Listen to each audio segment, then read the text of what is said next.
It recognizes our belief in God, our country, not just individuals, our country, our founding fathers codified this in the documents that founded this country. Our reliance, our belief in God, and our reliance upon God. Of that, there's just no debate on that. You may like it, may not like it. Declaration of Independence, we find these truths to be self-evident, that we are endowed by our Creator with certain inalienable rights, of which are life, liberty, and pursuit of happiness.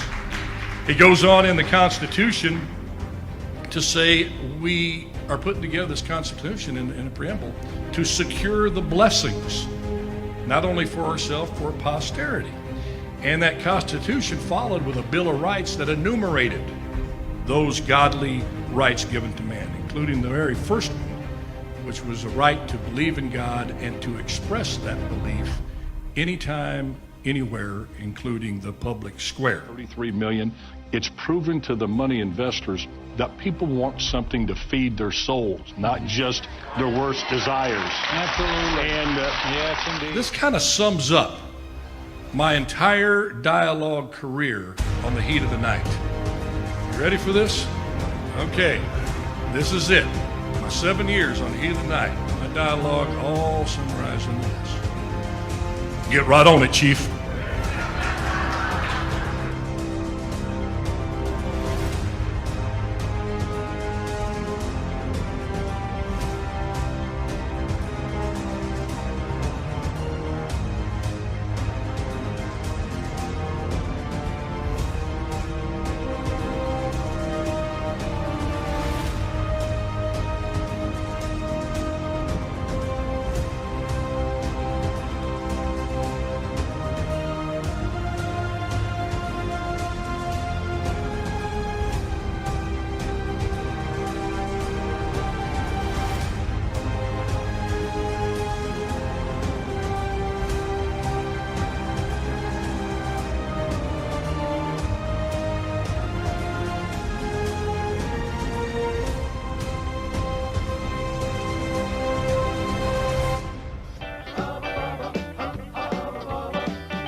Skinner, but Bubba's my name. I like my iced tea sweet and my women the same. I'm your brown-haired badge here in little old Sparta, but nobody's bigger or tougher or smarter. If you're looking to fight, best not be with me. Gonna be held tight, well now we'll just see. You never know in the heat of the night on TNT. Heat of the night on TNT. Now I don't put on any airs, but then I ain't no slob. Just a redneck boy with a blue-collar job. The ladies I date, they gonna have 'em some fun, 'cause I'm a big hunk of crime fighting son of a gun. So if you're looking to fight, come on up in the ring. You wanna be held tight, just about anything can happen in the heat of the night on TNT. Hubba, hubba, hubba, hubba, heat of the night on TNT. Yeah. From NFL quarterback to Hollywood to the mayor's office, and now behind the mic at KXEX, this is the Alan Autry Show. No retreat. And so, my fellow Americans, ask not what your country can do for you. Ask what you can do for your country. Mr. Gorbachev, tear down this wall. What the hell's going on out here? Everybody grabbing out there. Nobody. That the only thing we have to fear is fear itself. Today, I consider myself the luckiest man on the face of the earth. I'm not fearing any man. Mine eyes have seen the glory of the coming of the Lord. So, 5 seconds left in the game. Do you believe in miracles? Yes! Unbelievable. Free at last! Free at last! Thank God Almighty! We are free at last!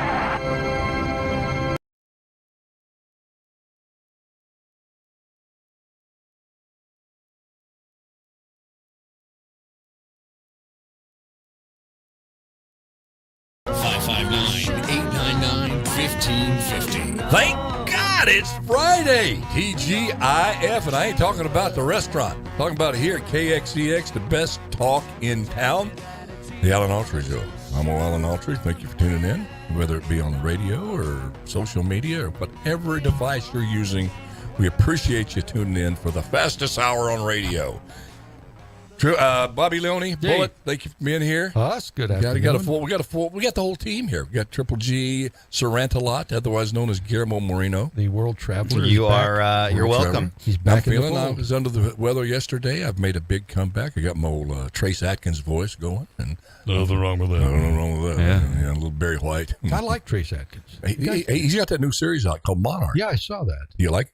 Haven't seen. Well, I saw that it's out. I haven't seen the show. To me, it's trying to be too much like Yellowstone. That's what I read about in some of the. You did? From the headlines. Other people are seeing it too. Hey, sequels are always good. Yeah, but you got to be more creative. There's a guy coming after you. It can't be the same. Who is that? After you, there's another guy. He wants a show on Now, the you got to station. say, because for almost a year, I was under police protection as mayor, and they still haven't caught the guy. So when you say somebody's coming after you, it's like Ron Rice Pro. I'm all ears. He says he knows you, and he wants a show right after yours. Who's that? Some guy. It's not going to be. I forgot his name. It rhymed with Alan Autry. Are you rant a lot? Are you ranting a lot I'm right joking. now? He's still got jet lag from coming back from DC. Great show yesterday, by the way, on the Guillermo Moreno show. Starts at 4 o'clock, right? 4 p.m. Yeah, that's right. Are you still going 2 hours? It's election season is a little hard for us here at the station because we just have so many commitments and we have so many guests that like to come on Right. and Well, it boosts their ratings. It does. It boosts their poll numbers. Who wouldn't come on here? I've never been a guest guy. Like I Yeah. don't like guests. I don't like myself. I don't even like being on my own You show. like your own voice. Yeah, I do. Because you do have multiple personalities, and they have great discussion. They do. That's a show. That's a show. It's a great discussion between those three. Yeah, they're constantly making deals. A man of many But are you going to personalities. just a little? Are you going to have midterm coverage the night of the midterm? Oh man, yeah, you're there. You know that, right? Am I there? You're I made the cut. The whole 8 Well, hours. I don't know. Sometimes I don't make the cut. The whole 8 hours. I wasn't even going to be able to broadcast from the fair. I forget who it. Maybe Eric Rollins, because he's got all these shares. He gets all this. So you've heard about that too. Oh gosh, yes. So I didn't know this was a thing here at the station, but you guys literally watch how many shares you each get. No, I'll check once in a while. Hey, Autry's army is loyal. We're small, but we're growing brick by brick. We don't have a lot of fair weather folks. We have long-term buy-in. I'm on the team, thick and thin type people. That's very true. And that's the ones I want. Eric's got the Ultra Magas. No, I love Eric. I love Eric. I love Eric too. Love his great show, by the way. Great Eric show. does a good job. He does a tremendous show. And hey, listen, let's before we get in, got a lot to cover today. Hurricane Ian.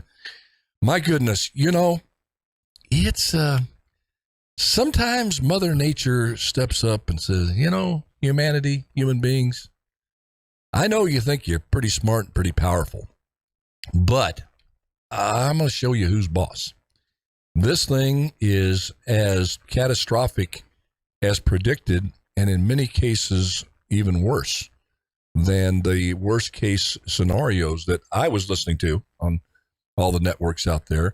It's reeked through its devastation through Florida. Still there, a lot of rainfall, but now it's heading up to South Carolina, and they're going to be hit hard as well.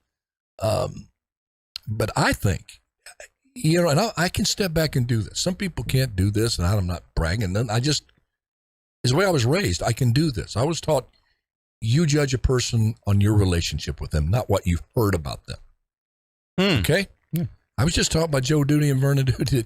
You make your own decision about individuals. Don't listen. They hated gossip. They hated rumors. They hated all that. And I can step back and look at the job that's being done by the administration there in Florida, the state officials, because the federal government, they've got stuff they can send like FEMA, but actually on the ground, getting people out there before the hurricane hits, in this case, the hurricane, that's on the state. You're either prepared or you're not. My home state was not prepared for Katrina any way, shape, or form. Cost the mayor his job, his poor preparation. They should have been. And they knew they should have been. Oh yeah, there's they've books. been warned for yeah, decades. Yeah. Decades. You knew this was going to happen sooner or later. Did nothing. It's that feeling of invincibility. Or that it will never happen. Mm-hmm. You know, they look at it because I was sitting there in New Orleans. I told the story the other day when we were in New Orleans playing New Orleans. But I was standing there in New Orleans. I'm looking out with my buddy Tom Toner, and I'm looking out, and you see the ocean. You see these ocean liners, and they're up above where you are. It's like they're up, and I go, Tom, are they above us? And they goes, yeah. I go, well, there's water there, right? Yeah. What's holding back that water? He goes, oh, they got some levees and stuff, and barriers. I said, well, what would happen if those barriers ever were compromised? They, you had earthquake or something. I don't think I even mentioned hurricane, should have, but he goes, well, it'd come in and wipe out New Orleans. And it did. Yeah, but my point being, I think you have an example of both ends of the spectrum. You have in New Orleans everything you shouldn't do. You're living in hurricane land, baby, okay? That's part of your DNA. You got to deal with it. Totally unprepared, the devastation of Katrina. And then you have the state of Florida led by Ron DeSantis.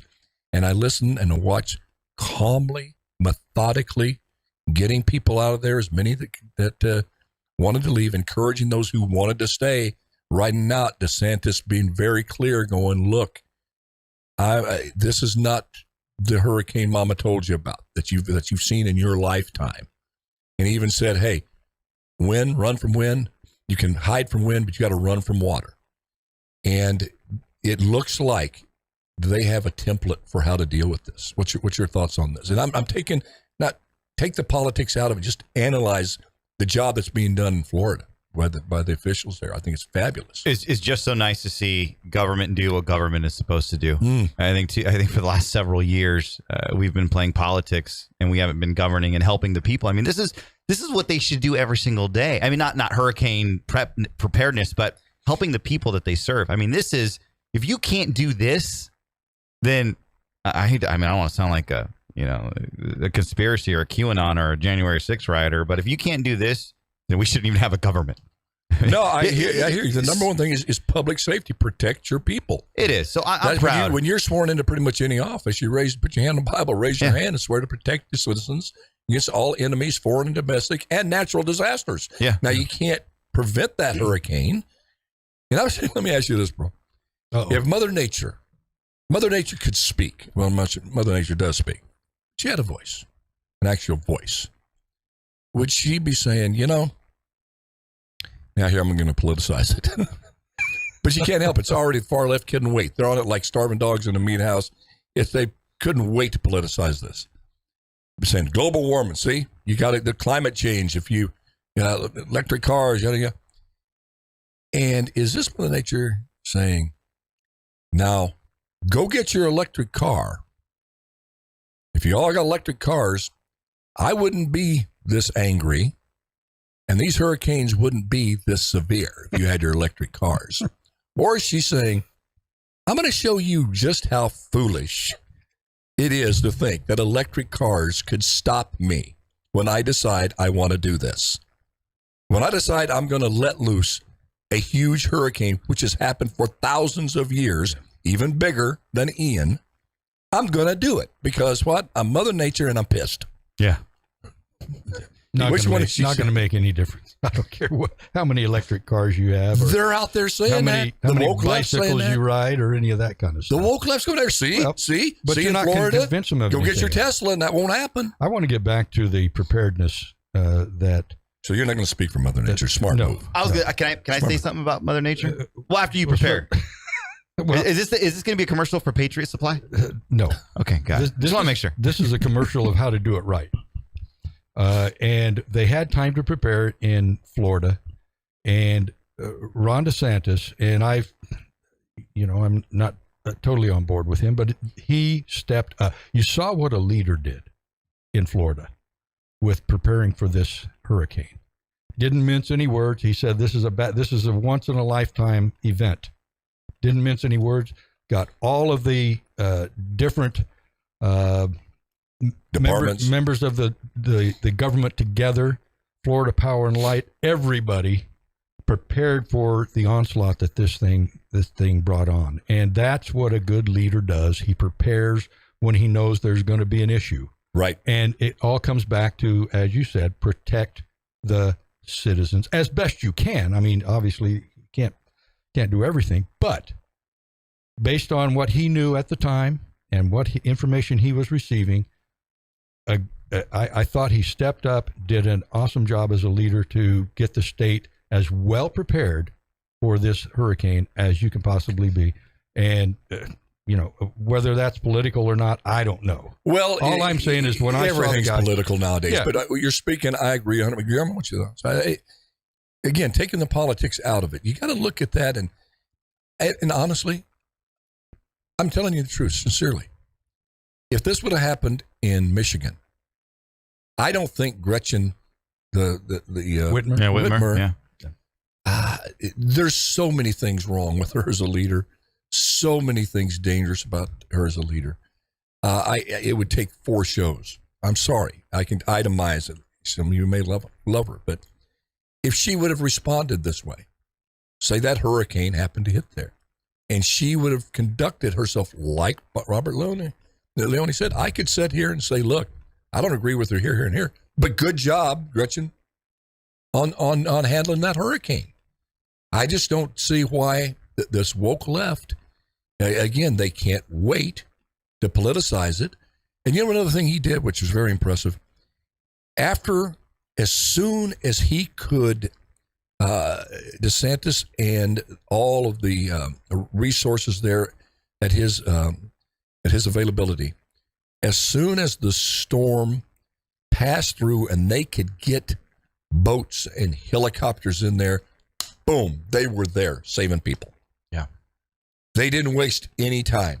I think they saved 700 in the first few hours. That's the preparedness, advanced preparedness. Yeah. I got 2 views. The number one is, come on, that's his job. He's supposed to do it. Let's stop praising the guy. You can't screw it up. You've been there. You know what you have. It's not him. He's coming in. The state of Florida already has these things in place.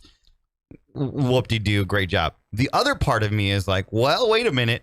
We just went through a pandemic, and we have some governors that really screwed it up. So this goes to the entire theory of, hey, you really got to make sure that whoever you elect, they are able to lead, they're competent, they're quick, they're good decision makers, and they are the entire package. There's tons of politicians out there. They're on the right and the left. There are politicians out there that, man, they could sell, ice to an Esca. They're great, but can they actually lead, which is a problem that we have at the very top.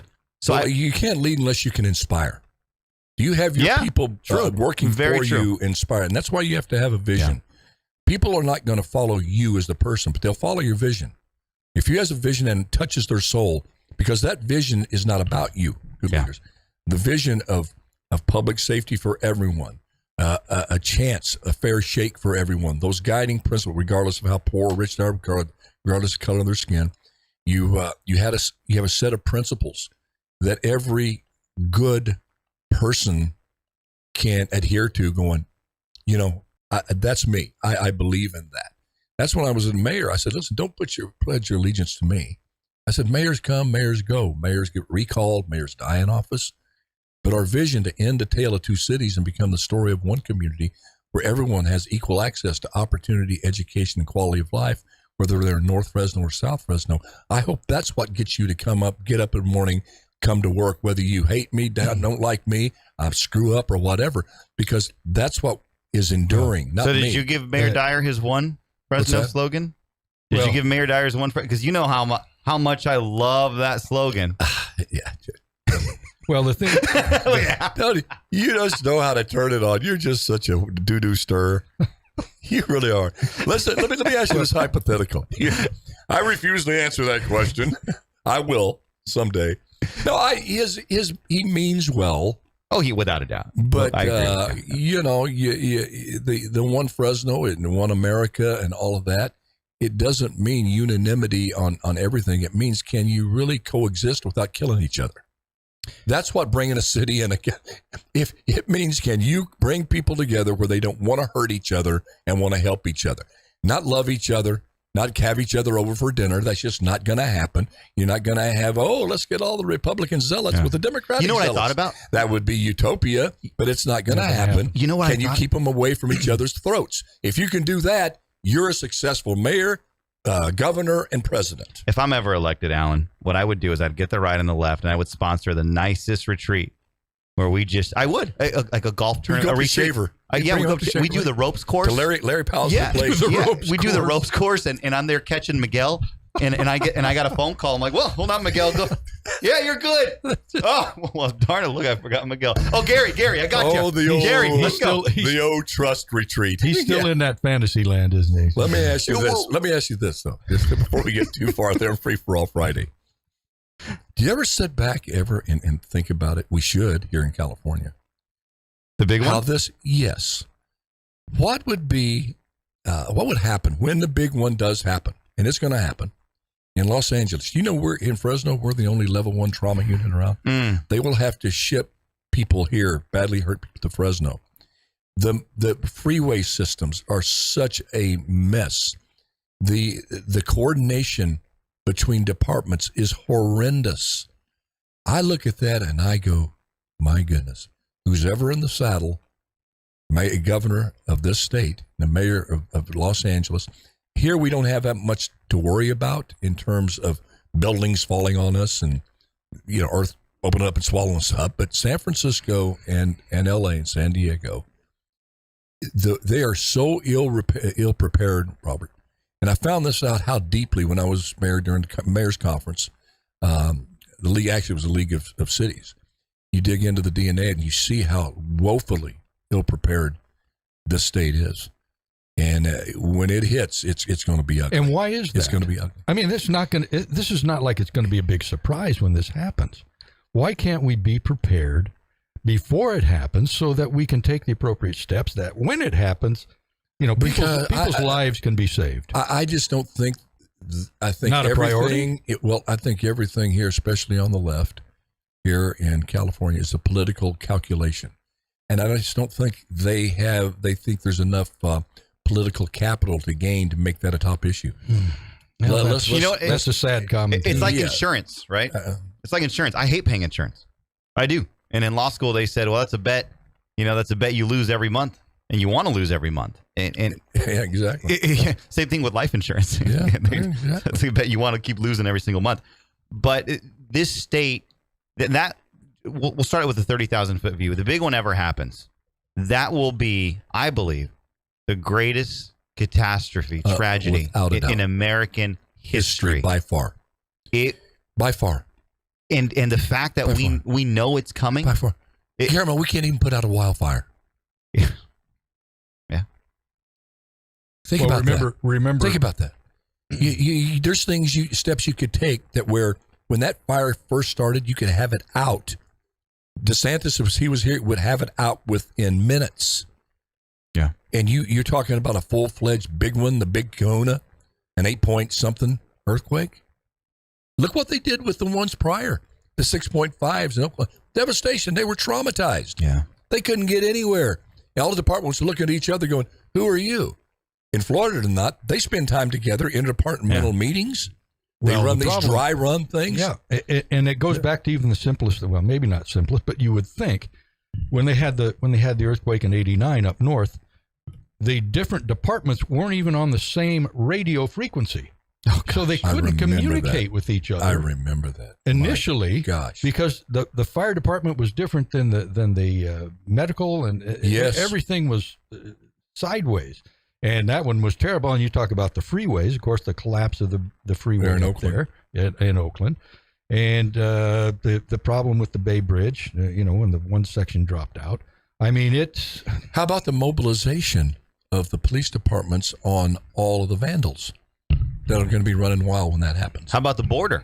I mean, it just. How about national security? Because I'm sure China, that would be. Your mind starts thinking. Exactly. Food supply. It becomes more than just a local interstate transit. It's economy. Well, they'll say the truth will set you free, but first it'll make you miserable. In Florida, the miserable truth is they're in hurricane territory, and they knew the equivalent of the big one here in California. That's a good point. Yeah, was going to hit them sooner or later. and they were prepared. They took the steps. They were ready, as ready as you could, I think, could possibly be. Yeah. For something like this, and we're seeing it. And I think it's not a stretch to say countless lives were saved, because there's going to be loss of life. There's no doubt about that. But I mean, common sense tells you that their preparedness. And you look here in California, I just shudder. I mean, we'll go to break after this. I remember when I was going out for auditions in L.A., very often I would go to Universal Studios, and they had this, like, well, it's still there, big old huge buildings, like 25, 30 stories up, all glass. And at the top is where you'd go do your readings. So I'd get up there, supposed to play a super cool dude, you know. I had it going, man. I went over there in my 68 Rambler. I'm ready. I got this part locked. It's going to be, hey, table for two. I got it now. Yeah, I'm Mr. Cool. And I get up there, and I'm waiting, and I'm thinking, every single time, what if that big one hits right now? And I remember talking to That's probably not a good thing when you're trying to be. About 10 minutes into that, this top lip starts shaking like this. And then I remember talking to my buddy. I said, how do you stay so cool? And this, I mean, what if the big one hits right now? He goes, oh, this building's been fixed. He goes, what do you mean fixed? He goes, it'll just sway, but it won't come down. And well, that's a true story. Yes, I but was you know in what San I'm thinking? Francisco when that happened. You know what I'm thinking? I'm going to be on that couch. You're going to sway and then shoot me out there like a slingshot. Boom, on that thing and just shoot me out of my couch through that window. I'm going to do a 25-story nosedive. Yep. And then by the time I go in there and do my audition, I'm like, yeah, there's some table for you. Well, thank you for coming, Mr. Autry. Well, we'll call you. We'll call you. Don't call us. My story's not as exciting as an audition, but when I was training years ago, we were at a building in San Francisco. I guess we were on about the 30th floor. And my buddy's standing over looking out the window, said, hey, come here. Look, this building's moving. And I said, what are you talking about? He said, look at that spot down there on the sidewalk. So we're looking at whatever it was down there, a truck or whatever on the road. And sure enough, the building would move enough so that you couldn't see that object down below. Don't you? Yeah. And you guys... It was sway. Well, supposedly that was earthquake proof or whatever. And I thought, well, 30th floor, there ain't nothing earthquake proof about being way up here. No, I got to get out of this building. You know, but it did sway. I was there in L.A. when one hit, pretty big one. And it, really shook. And they tell you all the stuff to do during earthquakes. You don't do anything. You freeze. You stay in one. When that say, is that an earthquake? That floor below you that you're on, and that starts doing this, you freeze. There's no like, okay, you'll run underneath the table, take the tide. No, you just traumatized. All right. I got a story for you. I was it was about 2 years ago, Fresno, we had an aftershock out of the Redding earthquake. I mean, it was pretty big. At that time, I lived on the 11th floor of the Security Bank Tower in downtown Fresno. That got your attention, didn't it? And did you immediately ask? You got one on the bottom floor, but then all the stuff would fall on you. Yeah. Well, I think an earlier one. Pleasant thought. Yeah. No kidding. And an earlier one That's had happened. One of those for hard choices. Yeah. During an earthquake, would you rather be on first floor or the 30th floor? Go ahead. Sorry. My wife had been in another building. My wife had been in one. I prefer not an earthquake. Yeah. Right. Had been in one, I think a month before, and she was home alone, and she goes, babe, it was scary. And I was like, come on, I'm not going to sway that much. Come on. So it happened in the evening, and I was walking. I think it was in my boxers. I was like, oh. Why do we need to know that? Whoa. Because I ran out like a little. So I was like, babe. And the building was swaying, and all I could think about was reading all of like the expired fire elevator certificates in the building. Oh, yeah. And I thought to myself, oh, Chris, I go, babe, we got to go. So Guillermo and I grabbed my wife, and she's like, you just said that it was going to be fine. And we run to the stairwell. We see our neighbors. So there we go, 11 flights down, and we're just like little hamsters going down. Oh, my gosh. And it was big lesson there, though.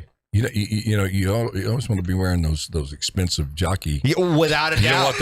You don't want to run out there with Fruit of the Loom. Yeah, that and my wife beater. Yeah, you don't want that. All right, we're going to take a quick break. When we come back, you're going to get mail on that. We're going to talk about this young man, Tua Tugalova. I know I murdered that last name, but dadgummit got under my skin. If you saw the game last night, you saw that he got hurt pretty bad, and didn't need to happen.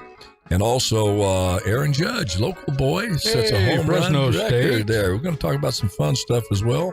This is Alan Autry, No Retreat with Bullet Bob Leone and Sir Rantalot.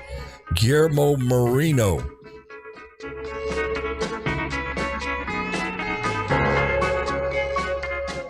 Well, you remember the 82 quake in Kalinga. Mm-hmm. Destroyed the entire downtown. Nobody had a scratch. And, well, there were some historic buildings down there that we used to go in and drink. It was totally leveled, and nobody got as much as a scratch. No animals were injured in this earthquake, but it destroyed the whole downtown, and they had to rebuild the whole thing. Yeah, they did a great job. And it was sad because I think he lost board to Gary's bar, which we used to frequent on occasion while we were in school. Yeah. Anyway, it was a bad one over Kalinga, which is right near the. Let me ask you: Would you rather live in hurricane country or earthquake country, L.A. or Fort Myers? I mean, in terms of natural disasters, they knew the hurricane was coming. L.A. I think I would, man, because there's no warning for those earthquakes. Well, that's true. That's true. There's no warning. We also have Laura on the line for a hurricane update. Oh, okay. We'll get a hurricane update from Laura. And then can you pitch it over to me for so I can give everyone kind of the rundown of what's Why don't I pitch it to you first, and you give the rundown, then bring Laura in? Let's do it. Okay. That'll save my Trace Atkins voice. Love you, folks. Thanks for tuning in on Friday. Appreciate you. Can you? And as soon as I know something about the series Tulsa King, whether I'm in or out or in between or whatever, I don't know. But it'll air at the first episode, first week in November. I wish I had an exact date, but I don't. But I'll let you know. Go ahead. I'm sorry. You got to sing a love song, man. You got that voice. I just called. No, that's not the one, right? I wake up in the morning with my hair down in my eyes, and she says, hi. I stumble to the breakfast table while the kids are going off to school. Goodbye.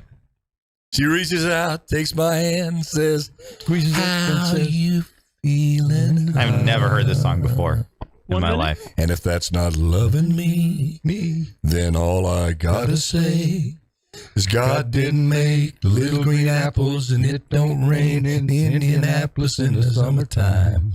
There's no such thing as Dr. Seuss because he got canceled. Disneyland or Mother Goose, she got canceled. Or nursery rhymes. God didn't see what you asked for. Never heard. Why me, Lord? Snow in Minneapolis. What have I ever done 30 seconds to deserve? You actually sound better than one Christopher. I've never. Of the blessings of the guy wrote a lot of great songs. But and that Sunday morning sidewalk. Oh Lord, I wish that I was stoned. Cause there's something in a Monday pearl 10 seconds. that makes a body feel alone. You could be the Bible narrator. 5 seconds. You got that voice of a Bible Ask narrator. not what Autry can do for you. Ask what you can do for Autry. You're listening to the Alan Autry Show on the best talk in town. Talk Radio 1550 KXEX. Call Alan now. 559-899-1550. Oh, yeah, your money for nothing. And what is it, your checks or chicks for free? Chicks for free. Your money for nothing. Martin Knopfler and Dire Straits. And I'm just quoting the song, ladies out there. I would never call a lady a chick. Although I got a real big talking to when I said, I don't want to call somebody a broad. And I had a lady just dress me down. What, did you say it to her face? No, she said, you call me a broad because I'm a nice broad. I grew up being a broad. I'm proud to be a broad. I'm like, I'm sorry. I'm sorry. Nice meeting you, you big broad. That went over well. It did. Oh, my. It did go over well. You talk about being surprised. You just never know out there. All right. You got some information, important information on programming info? And then I'll let you bring Laura in. Yes, sir. So tomorrow, the Great American Revival. I'll be speaking at 12:30. Yes. Great American Fun Family Day in the park. Great group of patriots. That is going to be at Bicentennial Park in Clovis. On Monday evening, Larry Powell and I will be moderating a debate for Clovis Unified School District candidates. Apparently, there's a hot race for Clovis Unified District. And for the school district. For the school district. Boy, that is so great that you guys are showing that the importance that these school district races need. Exactly. We got to be Virginia. We do. And Clovis is a special district. Clovis is a special place. So we're focusing on Clovis. Once you get an incumbent, it's hard to beat an incumbent, though. Right? It is. And there's two spots for grabs. Do the others have a chance? I think they're uncontested. One is an incumbent, and the two are uncontested. So we're going to be having you got. It'd be great to be that good. You're uncontested. Yeah. That happened to you, right? No, I was always contested.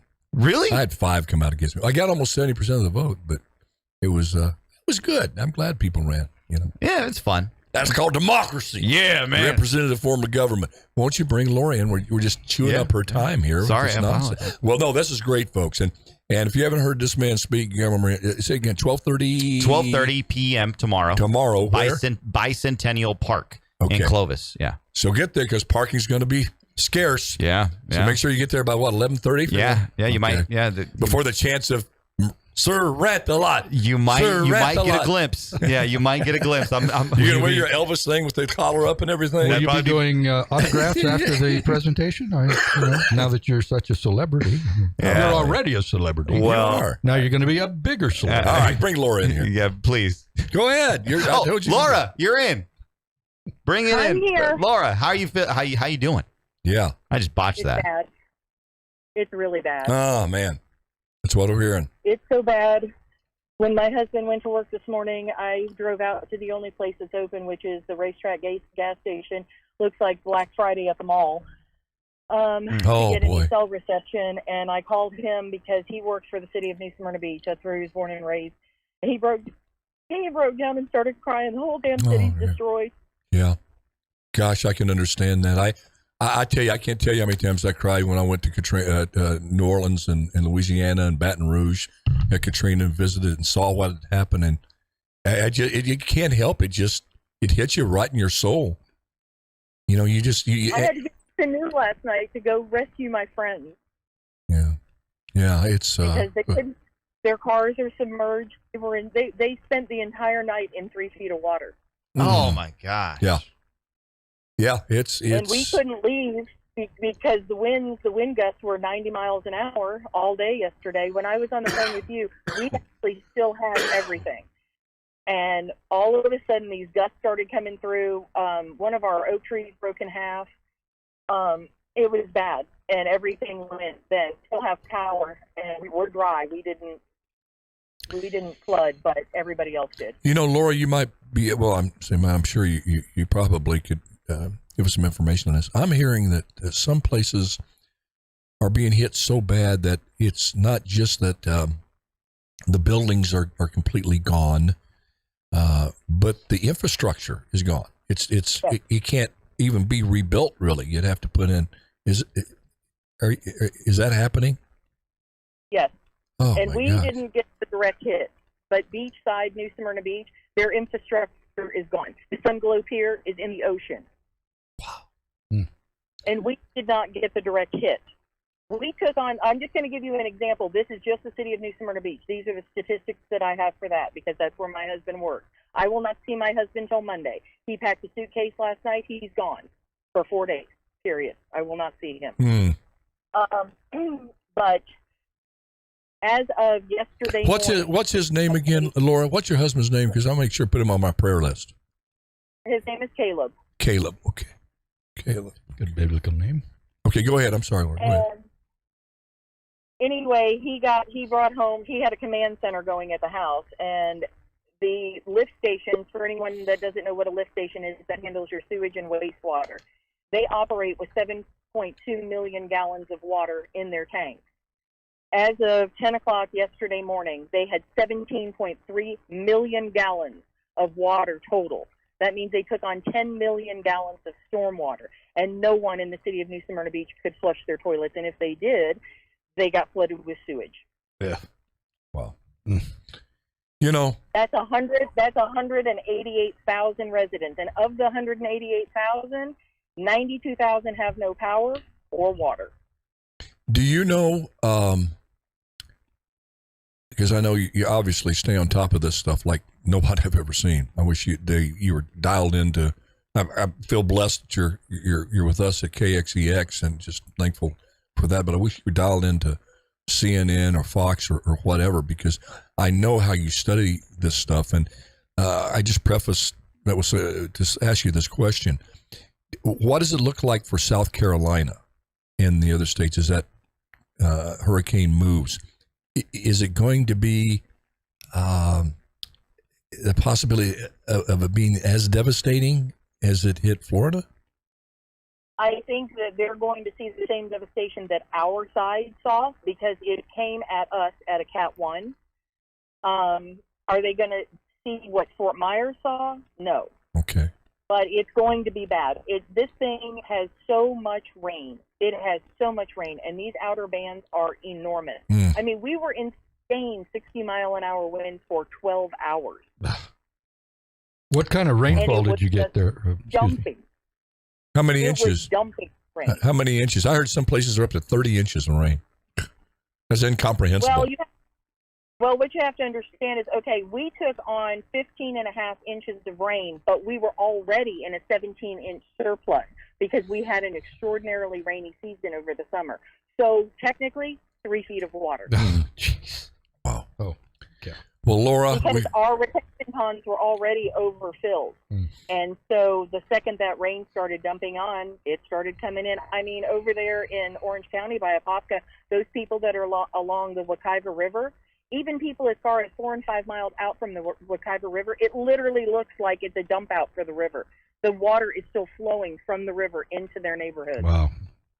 Right now. Oh man, Laura, thank you for the update. I appreciate you so much. Be and safe. We'll Stay safe, hopefully kiddo. you can check in with us on Monday as well, and we'll be praying for Caleb, and I'm sure he's gonna, God's gonna put his arms around him and bring him back home safe. Can I just give a public service announcement? Absolutely. To anybody out here in Florida that's listening in the aftermath of this hurricane, y'all know news crews are coming down your street. They're pulling into your driveway. If you're outside, teeth and bras, people, teeth and bras. You're the best. Laura, you're always the best. You know, during stuff like this, you got to laugh through the tears. Appreciate you, Laura. God bless you. Thank you. All right. Appreciate her checking in. Let's do. You're the boss. You want to go to break or you want to keep going? Oh, you keep going, man. It's 12:44. Listeners don't want to hear the commercials. Well, you know the reason, and they're going to get flooded with political ads within a few weeks. Well, so. I'm going to go off here. I'm going to get triggered here, and I'm just wondering whether I can't be a wuss. We're going to do it, Jeremy. Hold on, wait. Speaking, I want you to get ready to. Okay, I have pronouns that I want to be addressed by, so I totally forgot. So Guillermo Moreno, pronouns are the and legend. The and legend. So I like that. All right, just want to make sure we're good. Yeah. All right, good. Yeah, I like that. Oh my word. Oh, there's a story about that until on Monday. About we don't have enough time here. I want to get to this. I don't know if you all have heard this quarterback football. If you're a football fan, you have Tua Tagovailoa. Yeah, it's Tagovailoa. Great quarterback, great young man. Who Great play for? great, Miami Dolphins. Played for Alabama. Just a hardworking kid. Had a horrible injury on his hip. Bounced back from that. Had 6 touchdown passes a few weeks ago, and then a week ago, he suffered a really serious injury, a concussion. And let's show that play. Do you have Facebook can see this at home. I'll try to describe it. And 2. Tua Tagovailoa throwing off his back foot with the rush in his face there. Jalen Waddle makes the catch. Penalty flag comes in, and Tua Tagovailoa was roughed at the end of the release. The pass rusher came on top of him there, and Tagovailoa suffered some type of an injury on this play. Now he hits the back of his head right there on the turf. Now watch this. Right now. Okay, he's going to walk off. Getting up. Do you see that? Huh. Okay, that is he is concussed. There's no doubt about it. That's a concussion. 110%. Okay, you can cut that off there. 110%. You saw that. Okay. Here's the rub. Here's why I'm going to get triggered, big time. Fine young man, but this would apply for any football player. Folks, this country is going crazy on sports competition, and it's because of the betting. The betting. We're losing our soul with these sports because I'm going to tell you why. That young man that you saw concussed so bad that he collapsed neurologically. His brain is hammered up against his skull, and it bled. Back in the day, Bob and I were talking about it. It was like, well, you just got your bell rung. No, your brain just slammed into your skull. You're bleeding in there. It's a very, very serious injury.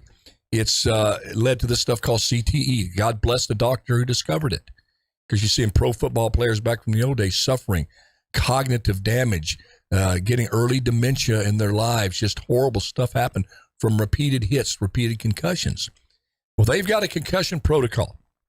That young man that you saw collapse coming off the field a week ago from Sunday played this past Sunday or Thursday. Last night. 4 days. 4 freaking days. That young man was on the field. And let's show what happened to him on the field, Jeremy. Here's what happened. They sent him back out? He started the game. It's horrible to watch. Oh, man. What was that young man doing out on that field playing again? After a concussion. They have concussion protocol. I don't care what that protocol is. You can't go in his brain and tell for sure. You know for sure by his action he was concussed. The protocol, you hold up. How many hands do I have up? You got 2. Oh, great. You passed the protocol. That kid is an ultra competitor. He's going to try to talk himself back onto the field. There's no way that kid should be back out on that field. You may have just witnessed the end of a young man's career. Yep. And I'm not going to get into today because we're running out of time, but a similar thing happened to me with my knee, and a similar thing happened to my son in high school football. Out on the field when he shouldn't have, when grown-up adults, people that he trusted, and people that I trusted, and people that Tua trusted them to be there for him, for us. And do the right thing. And do the right thing, even to save us from ourselves sometimes. Mm-hmm.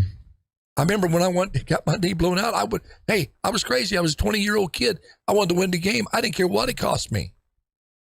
And they sent me back out there. They sent this kid out here. This is absolutely insane. I think about that poor kid's parents watching him down there, writhing around. Is he okay now? They took him to the hospital. He's moving and that sort of thing. But you have repeated blows to the head like this. In short order. I mean, this is not good. It's just not good. He should have never been out there. How in the world can you see him collapse? That's a concussion. I don't care. Don't believe your lying eyes. He passed concussion protocol because he's ready to go. Why? Because if he's playing, the spread's going to be 4 or 5 points instead of 15 points. Yep. And we got a bunch of gamblers going to make a ton of money. That's exactly what it's about. So have fun, DraftKings. Have fun on that. I just refuse to bet on a game like this. I'm not going to participate in this time. And I used to, but this kind of turned a light on for me. Because the whole system now is so, and I know it's an era where you protect the quarterback. Back when I did play, it was, most of these quarterbacks wouldn't survive. I barely did. They never survived for 10, 13 years. No. I do believe they've gone too far in terms of certain hits and that sort of thing. That's going to happen. It's a rough sport. You're going to get concussions just like you will in boxing. Boxing is a rough sport. But you don't just put a kid back in the mix when you know they're not ready. Yeah. So I guess the question, Haas, we talk about protocol. What is their protocol? The fact that the neurologist after the Sunday game, over the next couple of days before last night, cleared him to play. Now, so what is their protocol? Major League Baseball has a 10-day. Yeah, you tell me before the show. Tell folks what you think it should be, because I think it's a great idea. I don't think anytime somebody has a concussion, just the first one, I don't think they should play for another 4 weeks. That way, you're hopefully cleared. Even if the neurologist and all of the medical professionals say, well, you're good to go after a week. No. Keep that individual out of the game for 4 weeks. Now, that's never going to happen because why? Because football's a business and football's money. And if Tagovailoa is in the game, the Dolphins stand a better chance of winning that game and taking care of all of the bettors and everything else. But you come to the point where you have to you must put the health of the player before all of that other garbage, because this kid may not come back from this. That's my point. And now he's 24 years old. and he's got a substantial brain injury that, although he may recover from that, he may never play football again. See, they did that with Troy Aikman. They Cowboys brought Troy Aikman back way too early, way too many times, and my hat goes off to Troy at a very early age. He retired. They would have kept putting him out there, and he has to deal with the lingering effects. They can last a lifetime. This foggy headedness, the headaches, the change in behavior. Yeah, there you go, CTE. CTE, and it's just so awful on so many levels. You see this kid, he collapses. His brain shuts off. He has a very significant brain injury, and as you pointed out, they got a Thursday game, and they put that kid in there. 4 days. 3 days. You don't even give them 3 days, really. Monday, Tuesday, Wednesday. I tell you, if I'm the family, I just some unsolicited advice. You sue the stinking pants off the Miami Dolphins. An article from Fox News just dropped an hour ago saying he wants to get back in there. He was telling his coach, I don't want to miss game XYZ. I did too, and then I suffered an injury that they said I probably wouldn't even walk right again, and I didn't. They should have kept me out. They shot me up 4 different places after the doctor said no. The coaches, why? Because University of Pacific, the little school, was at the University of Washington. We were 40-point underdogs. I was on fire as a quarterback, 6 for 8, hottest I've ever been. And they had a chance to make a big victory, achieve a big victory that would further their careers. Everybody at Pacific, Pacific was a stepping stone. All those coaches went on to bigger programs. If they could upset Washington, and that might well be monumental. And you know what I'm saying? Get me back in. Just kill the pain. Kill the pain. Yep. I told Pearl this story. I'm sitting there on the table at halftime. Pete Carroll's over there. He witnessed all this. Coach of the Seahawks. He was. We were co-captains on the team. And I said, Doc, just give me something. Shoot it up. Kill the pain. I need to go back out for my team. The coaches pulled him over. They're in the corner. 4 coaches and the doctor. And I see the doctor. I couldn't hear what they were saying. But the doctor's going, shaking his head going, no. He's very animated. No. Yeah. Boom, boom, boom, boom, boom. They're obviously. Finally, I guess they wore him down. Came over, never said a word to me. Pulled out his bag, took out that painkiller, shot me 4 different places in my knee. As I'm running out, Pete Carroll comes running up next to me. Says, how you feeling, brother? He goes, I can't feel anything, Pete. Feel good. I can't feel anything. I couldn't. The 3rd play, I dropped back to pass, threw a corner route to Tom Hall. My knee was hurt so bad at that time, I got hit high, but just pushing my body over tore my knee completely up. I found out later that I either had a torn the first time, anterior cruciate or medial collateral ligament, just one, that I could have come back full from that and had maybe a great pro career. But because I was put back in, it just obliterated my knee, tore my anterior cruciate, medial collateral, all of my cartilage completely blown. They call it the unholy triad. And I was never right. If I could, I'd bring my knee up here and show the folks this knee. And then this situation happened with my son, and he just brought back a lot of memories about these folks that, hey, I'm a competitor. Don't get me wrong, I'm a really competitor. And it's a tough sport, and I'm not for ending football at all, even high school level or junior high or whatever, or Pop Warner. I'm not for that. But I'm for taking every single precaution that you can take, especially with head injuries. Yep. And this is just inexcusable. I'm astounded. That so where's the protocol? The alleged protocol doesn't exist. Well, they have a standard protocol, I guess. I know what they ask you with concussion. Your head, they give you up, they ask you questions, give you 5 different what subjects. Day is it? Count backwards, count forwards. Are you nauseous? If you throw up, that's the thing, I guess. But that's not the case in all concussions. Not everybody throws up when you have a concussion. It's like, don't believe your lying eyes when you see him collapse. That alone right tells you, forget any external test that you can observe, in terms of academia. Here's the protocol. You just saw it. That kid ain't going to play on Thursday. That kid should not play, even consider to play, until Bob said 4 weeks from now, at least. We're so ignorant on what goes on inside the brain and brain injuries in general. We're in the prehistoric age on that. on the brain. All we know, if you keep hurting it, and you don't have to hurt it too many times, it doesn't get better. It can devastate your life. Yeah. Anyway, and to be honest, maybe it didn't look that bad because I think he might have just hit it the right spot. The thing is, when somebody blows out a knee, it's not really a hard hit. It's usually you get tackled, your leg gets caught under somebody, and you blow out your knee. They don't really look like that hard. If you look at that, it was whiplash. The back of your head hit. When I had my concussion, that's what happened, just like that. You're tackled, and when you hit, your back of your head slams against the turf. But it's the second one in 4 days. Second one in 4 days. And so when you're adding insult to injury, that's a terrible phrase, but the point is, back to back like that quick. There's no way he recovered from the first one. No way. No way. And he's back out there again. Damn, and you know that AstroTurf, there's no give to that. That's like hitting this. But I tell you, our prayers go out to him, to and his family, and dagnabbit, hopefully this is a wake-up call. And I think it will be. I think the NFL Players Association are getting involved in this. They're really holding folks accountable. And should. Oh, gosh. Should. And, folks, thank you for joining us Free for All Friday. We're done. Guillermo, one more plug for the deal? Hey, Tuesday, Monday, Clovis Unified and Clovis City Council debates. Don't miss them beginning at 4. Robert, appreciate you being here. Love you, brother. Weekend, Guillermo Moreno, love you. And I love you all. Autry's Army, love you so much. God bless you. And just remember, do your best. Let God do the rest, and things are going to turn out the way they're supposed to. Bye-bye now.